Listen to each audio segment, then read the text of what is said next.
Hello guys, and welcome to installment number 4 of my North African belt log here on YouTube. And as you can see, the two Panzer IIIs have taken major steps forward to completion.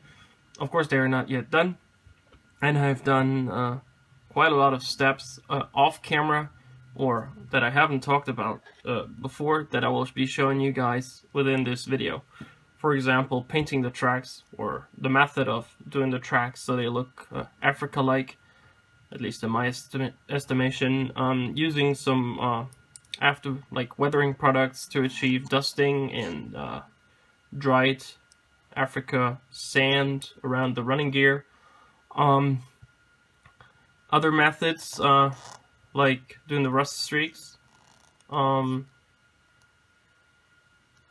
and once again, I want to say I'm sorry for the shoddy camera work on the last video when it came to the chipping. I didn't realize I had the turret out of shot when I chipped the second vehicle, otherwise I would have redone the video there. But I only realized that when I was editing the video, and well, yeah, I was in a position of no going back there, as both vehicles had already been shipped. So I have now two options. Either I will take a turret or a bit of a tank that I have sitting around that needs chipping, and I will show you guys within this video, or I will do a separate how to do chipping video in the near future. I'm still contemplating what to do, and I guess you'll see in the duration of this video whether or not I did it, or I will be doing it in a different separate video. What I will be showing you guys though is how I worked with what I told you guys about this product right here, the AK Interactive Africa Dust Effects. It's an enamel wash that you can thin with a white spirit or turpentine or odorless turpenoid, whatever you use, to achieve a dusting, which helps you in, well, both putting on sand dust effects as well as some light color modulation and modification, like you can see in the front of this Panzer III right here, right there. This is done with this, and there are some areas of the fenders that I've done with this. You can see light color modulations in here and on top of the hull, and I'll show you guys this on this tank a little bit later in this video. I will also be showing you guys, as I said, how I have done the tracks. I will talk to you guys about all the tools and all the paints and all the other stuff I've used to achieve those tracks, the track look. This one needs a bit more of the Africa dust. And then I will be talking to you guys about how I achieved this dried, sandy mud, whatever, on the lower hull and on the running gear, which I need to touch up here. I see this is too big of a blob there. And then I will be talking to you guys about rust streaks. So this is the plan for this installment. Let me set up everything, and then I'll show you guys the next step.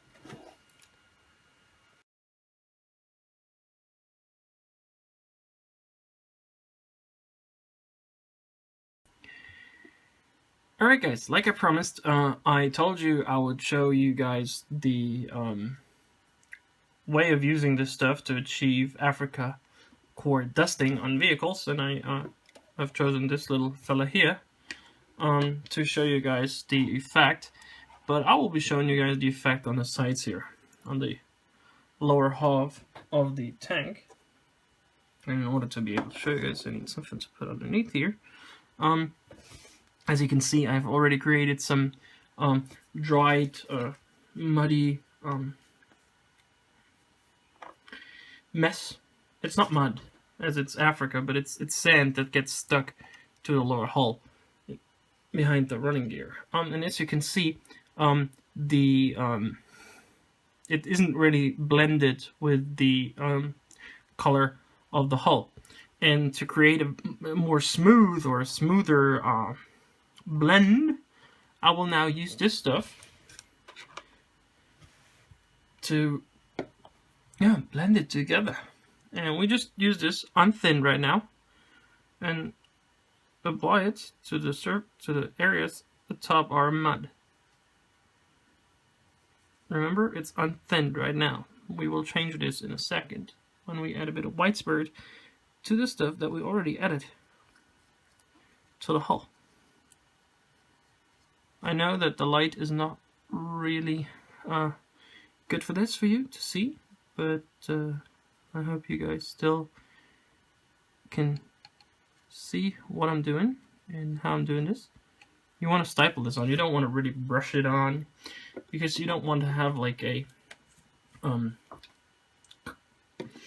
how should I call this, like a monotonous mess. We don't want monotony.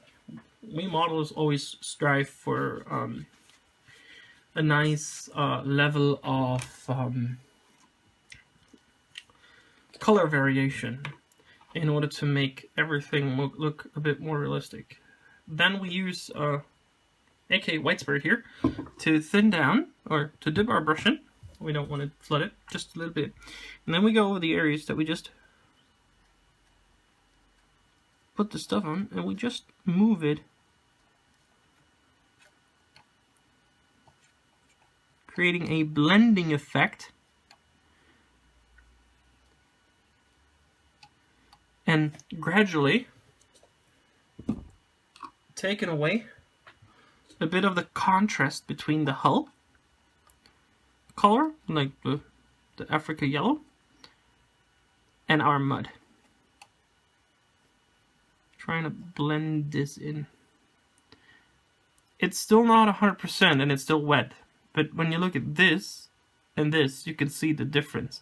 This is very stark contrast right here, and there is a blended contrast, much nicer here, which is exactly what we want. You can use this stuff, the AK dust effects, on the tracks too. You can thin it down and use it as a wash to create dusty, sandy look overall. And I thinned it down and used it on the wheels to create a bit of a dusting. And it picks, not on this one, but on the other one, where it actually has the Dunlop, no, Continental write-up on the wheels. It collected very nicely around those. So, really a good product here. Next up will be rust streaks. I'll get everything set up for the rust streaks, and I'll be back in a second.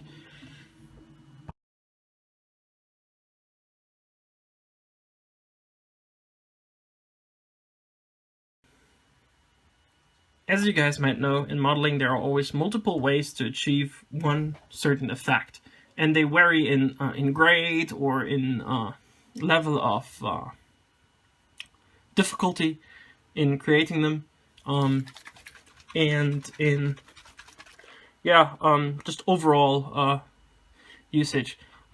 This is a product for MIG production, light rust effects. This is a pre-mixed rust wash that allows you to just dip your brush in and paint rust streaks. I've used this stuff in the beginning of my modeling quite frequently, but I tend to, well, the effects that you achieve are nice, but not the ones I want to have. So I've replaced this with this. This is oil paint, light rust brown, from 502 Abteilung, or 502 Abteilung, as it's a German word. Those are the MIG production oils, and I tend to think that those are the best oils on the market. I use those oils. I'll just take some out of the tube. This has been out for a week now and it's still not dry. And I use white spirit in order to blend it. And then we need let me just get a small brush. Small pointy brush is best for this. And our model. Now we just dip our small pointy brush into the oil paints that are, oh, are they already dry here? Holy shit. Oh, look at this. They're starting to dry. This is interesting, but they're not dry. We just get our tip of the brush, get some oil paint on the tip of the brush. Then we take our tank model, and we normally would look for the areas that are chipped. Let's say right here, we want a rust streak. We dip a bit of oil paint on there, and we would want a rust streak right here. And how about here, for demonstration purposes. Now we let this sit for a couple seconds as we're cleaning our other brush. And then we take out a flat brush, a flat soft brush. I take a flat soft brush. This is not ideal now anymore, as it's a bit older and it's a bit like, yeah, you can see this, it's not firm anymore, but I can still use this. And we take our Whitesbird. I don't care if you use Whitesbird, turpentine, turpenoid, whatever there is, as long as it's something that dissolves oil paints and allows you a bit of control. And then we want to, the problem now is to hold the camera like this, or have the camera sitting in front of my face and see where I am. And then we just slightly move this downwards, and now this almost disappeared because I can't see nothing. And the brush is way too moist. See, that always should be something you control. Moisture of your brush, because this now totally ruined those rust streaks. But never mind, we can still take them fully off and reapply them. And then this one, once again, the brush is still too moist, so I'm not achieving the rust streak I wanted, but I can still show you if you have areas that are heavily chipped and you apply a bit too much of the rust effect stuff, or a bit too much of the oil paint, you can always start to create rusty areas and apply a rusty tone. Now that was, of course, a total mishap here, because I did not want this to be like this. Let's do this again. Put a rust right there, right above the Africa Core palm tree there. Maybe that's easier to do.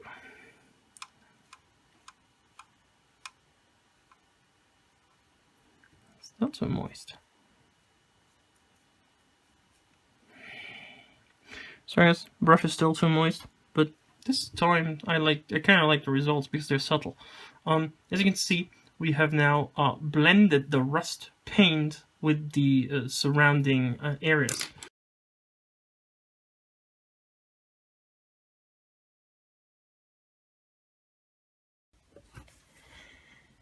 As you can hopefully see, I've been busy painting figures for my North Africa dio here.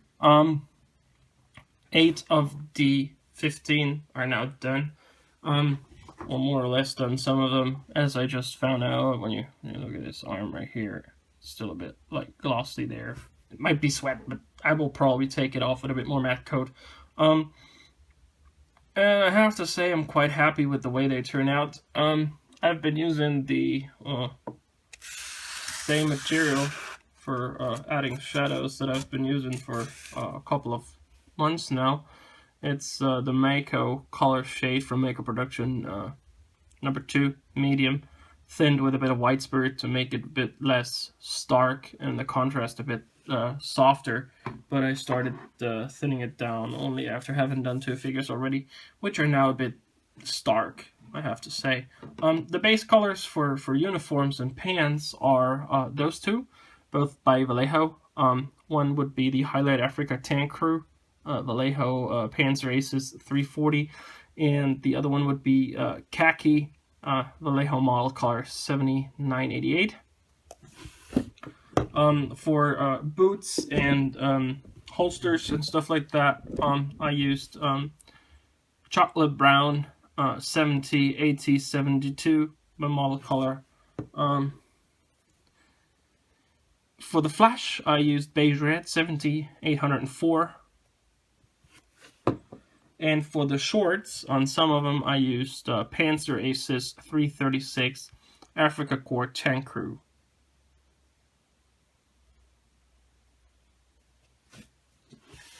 Yeah, so as I said, I'm quite happy with how those 8 guys turn out. I used a couple of Tamiya decals on the tropical hats here on the sides. This guy is the resin figure from Alpine. The level of detail on this figure is out of this world. I have to once again say I'm not the best figure painter when it comes to highlighting. But yeah, they're really good resin figure there. But I have to say I'm impressed by the dragon figures. They come with nice detail. And I'm just as impressed with the Master Box figures. They're quite nice too. There you can see. Needs a bit more flat coat there on the pants. So yeah, all in all, I'm happy with the way they turned out. And next on this episode, or this installment, I'll talk a bit about the base and about the building.